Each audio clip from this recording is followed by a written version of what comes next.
तर राम राम मंडळी, रविवार होता आणि बक्कळ उशीर झाला बघा. 10:30 वाजलते आणि आबाशेट आपल्या आत्ता निघालते. वरी आलो तर आणि आजीचे भज्जे चालू होते. आपल्या आजीचे भज्जे सगळ्यात फेमस आहेत बघा मार्केटमध्ये. फटाकून मी बी सोडायला बसलो भज्जे. 4 भज्जे सोडायचं, 4 लाडू बांधायला जायचं. 1 घना भज्जे सोडायचं, 4 लाडू बांधायला जायचं. हेच काम चालू राहते बघा दिवसभर. फटाकून आबाशेटचा फोन आलता की भज्जे संपले, ते भज्जे घेऊन येऊन. मग 1 डब्बा भज्जे आणि लाडू बिडू नेऊन दिलो बघा फटाकून. आणि येऊन आणि आपल्या गावाला लागलो.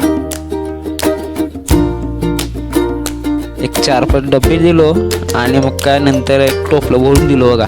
1-1:30 वाजल ते तिथून निघायला पहिल्या पॉईंटवर. आबाशेटला पाठवलं पुढं आणि म्हणलो चला बाकीचं काय झालं तर घेऊन येतो. 1 तासाभराने गेलो बघा. 2:30 वाजल ते तर आणि आपल्या आबाशेट इथंच होते आणि पतंगी दवाखान्यापाशी. आबाशेटला म्हणलो अहो असं म्हणलं तर कसं मार्केटला कधी जायचं. मग 3 वाजता मार्केटला आलो. 15 मिनटात हाय नाही तेवढं सगळं झाडून पार झालं बघा. 1 ट्रीप भज्याचे आपल्याला आणि मागावं लागले. ते भज्जे आले तर बघा 10 मिनटं मोजून 10 मिनटात का नाही पार बुकणार. 1 ग्लास लिंबू सरबत मारलो आणि 3:30 पावणे 4ला तर आपण झापूक करत घरला आलो बघा. येऊन 1 आईस्क्रीम खाऊन झोपलो.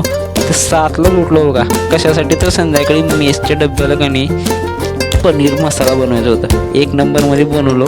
व्हिडिओ आवडला असेल तर लाईक करा. भेटू पुढच्या व्हिडिओत.